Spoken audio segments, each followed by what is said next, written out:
60대 우르르 몰린 이곳 월 30만 원씩 넣어요. 어딜까요? 예상 외로 말입니다. 60대 이상 고령자들 가상자산에 대한 투자 굉장히 많이 하고 있습니다. 와, 진짜 놀라울 만합니다. 어느 정도냐고요? 여러분 이거 한번 보세요. 연령대별 가상자산 투자 현황입니다. 1인당 투자 금액을 본 거거든요. 20대 이하는요. 1인당 평균 투자 금액이 98만 원입니다. 그런데 30대는 298만 원이고요. 40대는 526만 원이고요. 50대는 778만 원인데 60대 이상은요. 872만 원입니다. 엄청나죠? 업비트나 빗썸을 기준으로 봤을 때 60대 이상 고객 계좌 수가 여러분 77만 5,718개입니다. 거의 말입니다. 이 정도면 가상자산 시장의 큰손 중에 가장 큰 손입니다. 시니어 개미라고 해야 되나 코인 개미라고 해야 되나요? 60대 이상 고령자들이 가상자산에 투자하는 것 3년 만에 50만 명이 늘었습니다.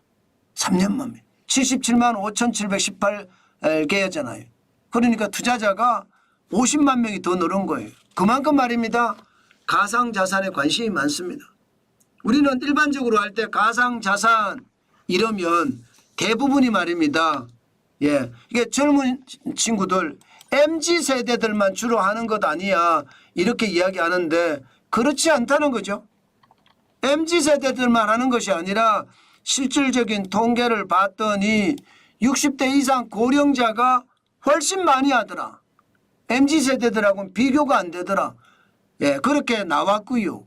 50대도 772만 원이니까 결코 적지 않습니다. 50대 60대가 지금 전체적으로 보면 가상자산의 가장 큰 손이라는 뜻이죠. 월 30만 원씩 넣는다고 이야기하거든요. 그럼 월 30만 원씩 어디다 넣느냐? 주로 보면 60대 이상 고령자는요. 비트코인을 많이 삽니다. 47.3%. 그리고 리플을 많이 사네. 의외로 15.8%. 이더리움은 9.9%입니다. 기타가 27%고요. 20대 이하하고는 차이가 좀 있습니다. 20대 이하는 비트코인이 31%고요. 리플이 9.4%, 이더리움 8.1%, 기타가 51.5%니까 차이는 납니다. 60대하고 20대 차이는 납니다. 그러나 많은 사람들이 안전자산을 더 선호하고 안전자산에 내재 가치가 있는 것을 생각을 하면 그나마 비트코인이나 리플이나 이더리움은 있다 이렇게 생각을 하면서 많이 사는지도 모르겠습니다. 30만 원씩 계속 넣는다는 이야기가 이게 현실적으로 진짜 충격적이죠. 정환전 TV에서는요. 제가 비트코인이나 가상자산을 이야기를 하면 많은 분들이 그 사기 같은 쓰레기를 왜 자꾸 이야기하느냐 그렇게 말씀하시는 분들도 있거든요. 물론 그 말이 저는 틀리다고 생각은 하지 않습니다. 그러나 이미 시장에서는요.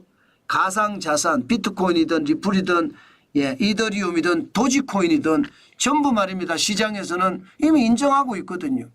시장을 거슬러면 안 된다고 제가 말씀을 드렸잖아요. 왜 안 되느냐. 시장을 거슬러면요. 돈을 잃을 수밖에 없습니다. 내가 시장의 흐름을 바꿀 수는 절대 없습니다. 정부도 시장을 바꿀 수는 없습니다. 시장은 어느 누구도 통제할 수 없는 게 시장이에요. 시장은 오로지 수요와 공급의 법칙에 의해서 가격이 결정되는 것처럼 시장 자체가 결정한다는 뜻입니다. 누군가 개입을 하면 시장은 실패하는 원인이 되거든요. 그런 것을 감안을 해보면 말입니다. 결국 말입니다. 시장의 흐름을 따라가는 정도가 아니라 시장의 흐름을 타고 가는 것 저는 꼭 필요하다 여러분에게 말씀을 드립니다. 저도 지금은 아닙니다. 지금은 아니지만 가상자산 어느 정도는 가져가려고 생각합니다. 제가 가지고 있는 포트폴리오에 최소한 비트코인은 좀 집어넣어야 되겠다 이 생각하고 있다는 거 여러분들도 알고 계시잖아요. 지금은 굳이 비트코인을 제가 안 하고 있는데 아직까지는 거기까지 여유가 없습니다. 제가 뭐 돈을 많이 버는 것도 아니고 그러나 시간이 지나면 저도 돈을 벌 수 있으니까 그렇게 되면 저도 가상자산을 투자하겠죠. 그러면 여러분 비트코인이 한번 폭락할 때 있거든요.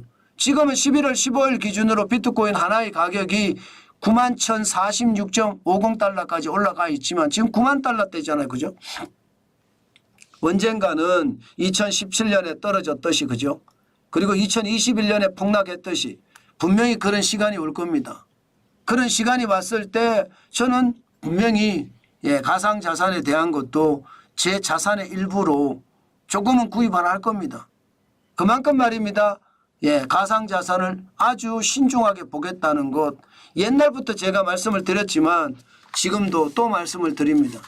지금은 그 때가 아니기 때문에 제가 매입을 하지 않는 거고요. 때가 오면 분명히 매입할 수 있다는 것 여러분에게 말씀을 드립니다. 여러분들도요. 여러분들 책임 하에 시장을 보고 그 시장에서 여러분들이 결정을 하면 나쁘지 않을 것 같습니다.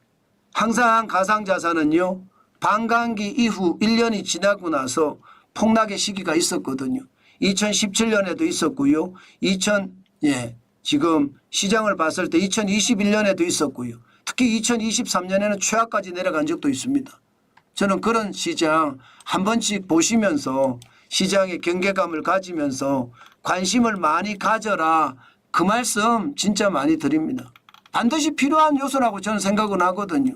많은 분들이 가상자산 소개하는 것을 제가 브리핑하는 것을 좀 거북해 하시는 분들도 있는데 시장을 거스르지 말고 시장을 보시면서 흐름을 타고 가자 그런 차원을 다시 한번 말씀을 올립니다. 반드시 시장은요. 반드시 말입니다. 타고 가야 됩니다. 흐름을 쫓아가서는 안 됩니다. 타고 가야 돈을 많이 벌 수 있거든요.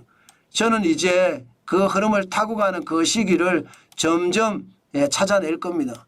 그러면 더 나아지지 않을까 저는 그런 생각을 하고 있습니다.